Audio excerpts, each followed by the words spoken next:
Bonjour, bienvenue dans la série sur la mécanique quantique. Nous allons maintenant regarder d'un petit peu plus près comment on peut interpréter la fonction d'onde psi. Alors, celle-ci est supposée donner une description complète du mouvement d'une particule de masse m ou de plusieurs particules dans un certain potentiel V, que nous avons appelé V.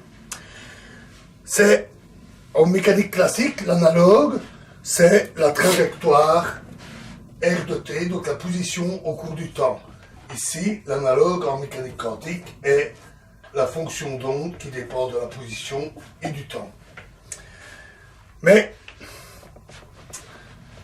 si la position au cours du temps a une signification très claire, que signifie exactement la fonction d'onde? Puisque c'est un nombre en général complexe qui prend une valeur en tout point et en tout instant. Donc, l'interprétation n'est pas aussi immédiate. Comment extraire de psi toutes les informations dont on pourrait avoir besoin? Alors, on sait que la fonction d'onde, c'est en fait une amplitude. C'est l'amplitude qu'a la particule d'être à une position donnée, à un instant donné. Donc, et on en déduit une probabilité, la probabilité de trouver la particule, donc P, à une certaine position et à un certain temps, est donnée par psi au carré. Là, le module de psi au carré. Et donc, on a besoin d'une interprétation statistique. On peut imaginer, par exemple, que l'on a un très grand nombre de systèmes identiques et sur lesquels qu'on a tous préparés dans la même situation, qui sont à chacun à leur endroit soumis au même potentiel et qui donc évoluent chacun de la même manière. Et on effectue des mesures sur une mesure donnée, sur tous les systèmes, où on considère le même système à plusieurs instants différents. Chaque fois, on repart de la même situation initiale, et on laisse la même situation évoluer, on effectue la même mesure. On effectue ainsi un grand nombre de mesures, et comme c'est probabiliste, on va obtenir toute une série de valeurs qui obéissent à une certaine loi de probabilité donnée par P.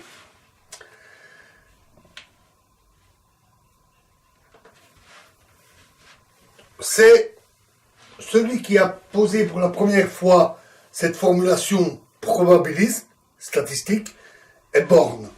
C'est donc lui qui a posé cette relation-là, et qui dit donc qu'on a la probabilité P fois dx, dy, dz, de tout petits intervalles de coordonnées, de trouver la particule dans un petit volume, qu'on note généralement dr³ égale dx, dy, dz. Donc dans un tout petit élément de volume infinitésimal, de taille dx, dy, dz, la probabilité de trouver la particule dans ce petit volume. Il reste il faut aussi que la fonction d'onde soit normalisée. Nous avons vu cette question de normalisation des états. La probabilité de trouver la particule quelque part, n'importe où, est forcément de 100%. On ne sait pas nécessairement où on va la trouver, puisque c'est probabiliste, mais on va forcément la trouver quelque part. Donc la probabilité totale doit être égale à 1. C'est-à-dire que l'intégrale de psi carré, un petit élément de volume, donc la somme des probabilités sur tous les petits éléments de volume qui remplissent tout l'espace, doit être égale à 1.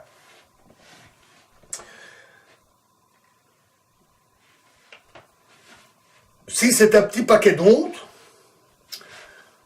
donc si la fonction d'onde représente un petit paquet d'ondes dans une petite région, alors pas de problème, cette intégrale, cette somme est finie, et on peut facilement normaliser la fonction d'onde. C'est-à-dire que si on obtient une valeur différente de 1, par exemple on obtient K, ben c'est pas grave, on change et on prend psi divisé par K. Donc on divise la fonction d'onde par une constante.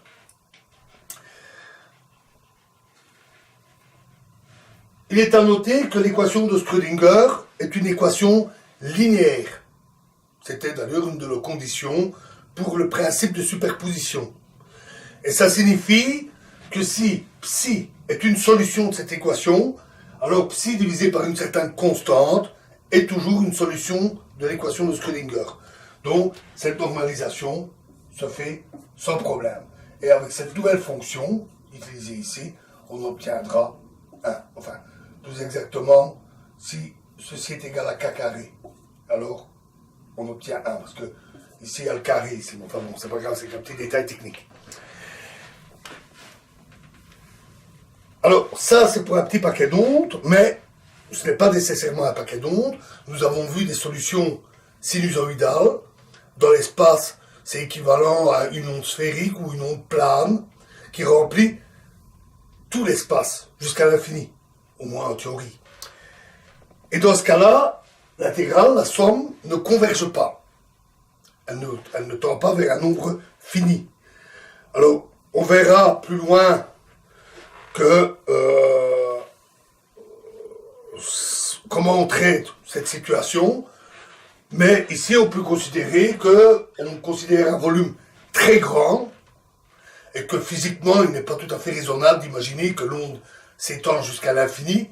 On considère un volume très très grand et on considère l'intégrale dans ce volume très grand mais fini. Et donc dans ce cas-là, la somme converge, l'intégrale converge toujours et il n'y a pas de problème pour effectuer la normalisation.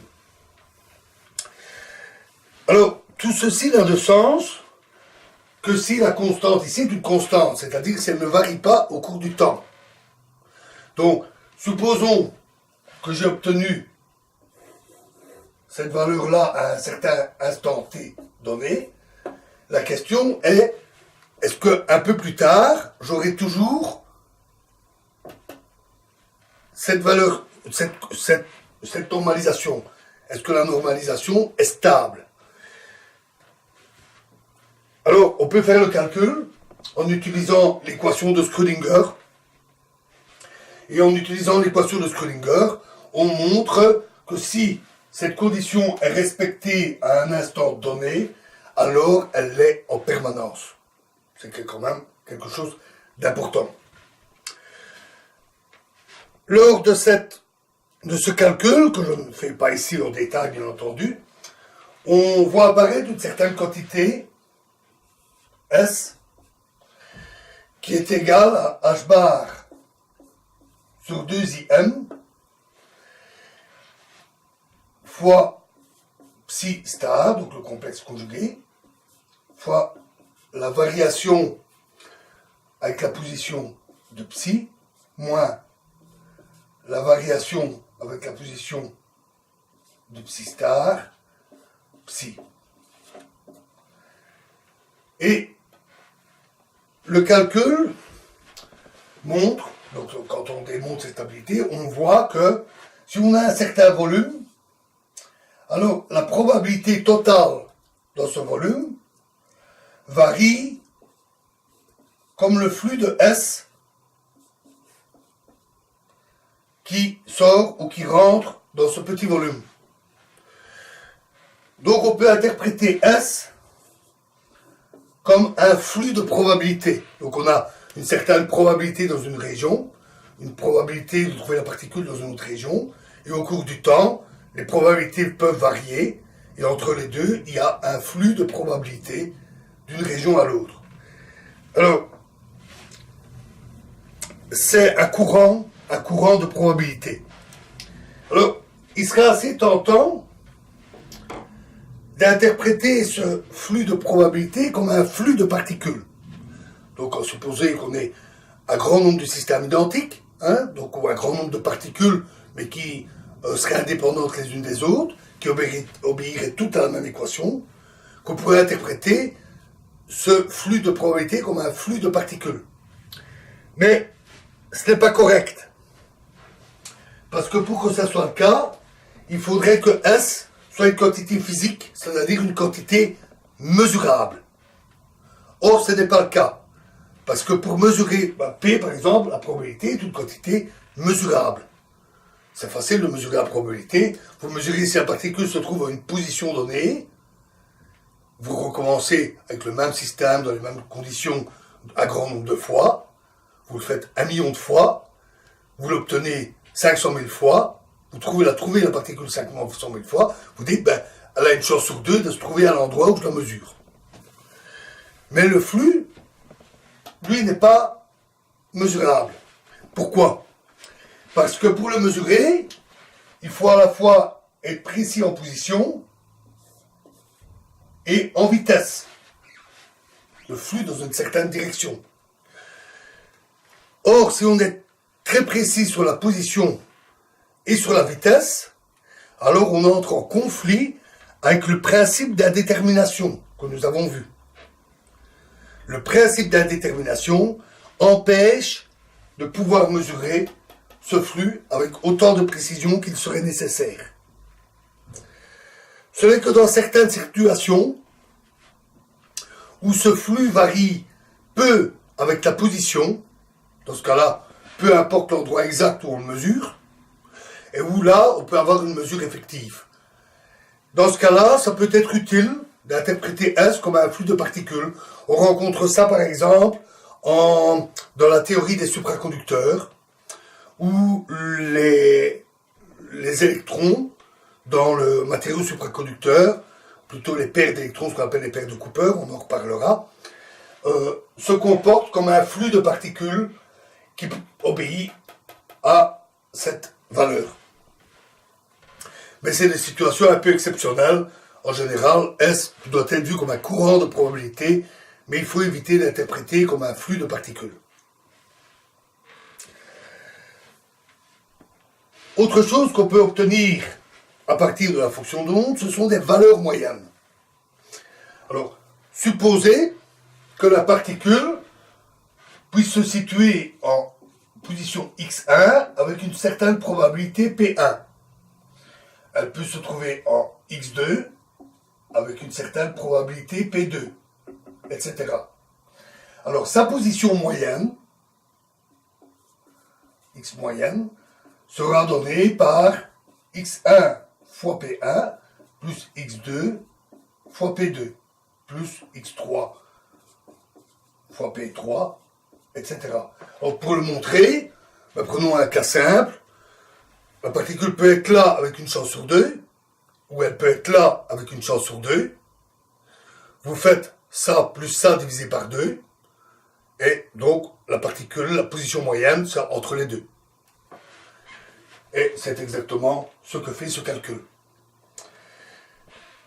Dans le cas continu, on obtient ainsi que la position moyenne est égale à l'intégrale de R fois P d cube R, c'est-à-dire l'intégrale de R psi carré d cube R, ou encore l'intégrale de psi star R psi d cube R. Donc c'est le même principe, on fait l'intégrale au lieu de faire une somme discrète.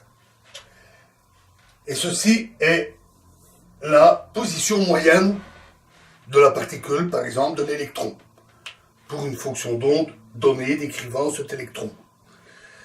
Alors attention à la notation. La notation valeur moyenne, c'est deux crochets comme ça, qu'il ne faut pas confondre avec les états ou avec les amplitudes.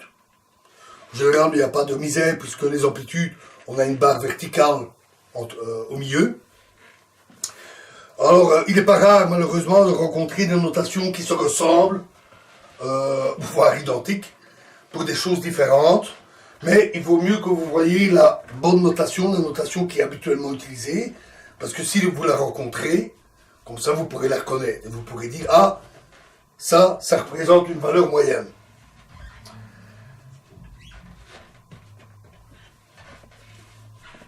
la valeur moyenne est une grandeur qui ne dépend pas de la position, puisqu'elle donne une position, mais qui dépend du temps. Bien sûr, la position moyenne peut varier au cours du temps. De même, on peut calculer un potentiel moyen en utilisant simplement le potentiel. Donc le potentiel moyen auquel se trouve l'électron.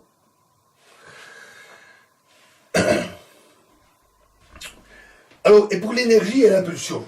Alors, pour l'énergie et l'impulsion, c'est embêtant parce que ce sont des solutions d'une équation. Et on a vu qu'on pouvait leur faire correspondre des opérateurs, ou des variations, hein, des dérivés. Mais bon, comment est-ce qu'on fait dans ce cas-là? C'est pas un nombre immédiat comme ça à mettre dedans. En tout cas, cette formule-là marche très bien si on a une valeur, un nombre, qui dépend de la position. Et on fait le calcul en intégrant, ou en faisant la somme, sur les positions. Mais, comme ici, les sommes sur les positions. Mais ici, l'énergie et l'impulsion sont des grandeurs qui ne dépendent pas de la position, mais ce sont juste des solutions de l'équation. Et donc, comment fait-on pour avoir l'énergie moyenne ou l'impulsion moyenne? Alors, on peut supposer que,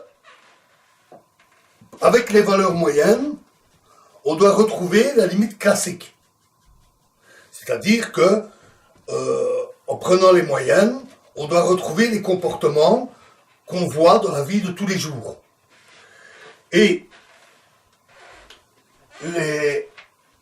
la relation classique, c'est de dire que l'énergie, c'est-à-dire la valeur moyenne ici, c'est P carré sur 2m, la valeur moyenne, plus le potentiel.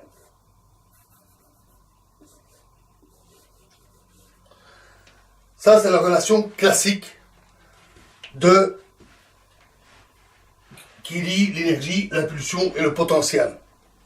L'énergie totale, c'est l'énergie cinétique du mouvement, plus l'énergie potentielle. Et on peut vérifier, donc en faisant les calculs, en utilisant l'équation de Schrödinger, que ceci n'est vrai que si on remplace E par IH bar, variation au cours du temps, et P carré sur 2m par moins H bar carré sur 2m, variation carré au cours, avec la position. Variation de la variation. Et alors on en déduit ainsi que l'énergie moyenne, c'est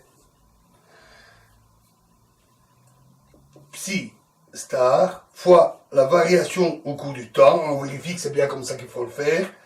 Variation au cours du temps de psi fois d cube r.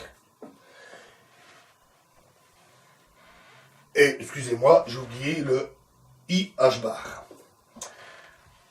Voilà, donc c'est un peu plus compliqué que pour la position ou l'impulsion, ou le potentiel. On doit prendre la variation au cours du temps de la fonction d'onde, et on fait le calcul de cette intégrale.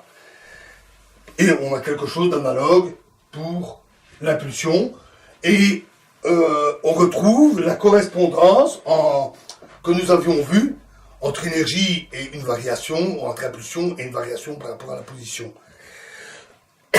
Relation que nous avions vue précédemment. Et voilà, et donc on sait tirer ainsi toutes les grandeurs que l'on veut, toutes les grandeurs moyennes que l'on veut de la fonction d'onde. On a les outils nécessaires pour obtenir toutes les grandeurs dont on a besoin. Alors, un dernier point qui est intéressant, c'est le théorème d'Ehrenfest. Alors, si le potentiel varie très lentement, et en tout cas ne varie quasiment pas sur la taille du paquet d'ondes, on peut s'attendre à ce que ce petit paquet d'ondes se comporte un peu comme un corpuscule classique, non quantique. On a vu ce genre de choses avec l'électron dans un cristal. où le paquet d'ondes se propageait comme un corpuscule, comme un corpuscule électronique. D'ailleurs aussi avec les trous. Alors, les calculs que vous pouvez mener, mais je vous avertis, les calculs sont assez lourds. Le calcul pour trouver ça est assez lourd. Mais on va au calcul que la variation avec le temps de la position est égale à la variation, à la moyenne de l'impulsion divisée par la masse. Et on calcule que la variation au cours du temps de la moyenne de l'impulsion est égale à la moyenne de moins la variation avec la position du potentiel. Or, ça, ce sont les équations classiques. Ce sont les équations classiques de la mécanique. C'est quand même satisfaisant de trouver ça, puisque nous venons de trouver les équations classiques de la mécanique sans les avoir supposées au départ. C'est un résultat assez remarquable. Donc, la mécanique classique dit que la position varie au cours du temps en fonction de l'impulsion divisée par la masse. Et elle dit aussi que l'impulsion varie au cours du temps en fonction de la variation avec la position du potentiel. Une variation du potentiel est équivalent en fait à une force.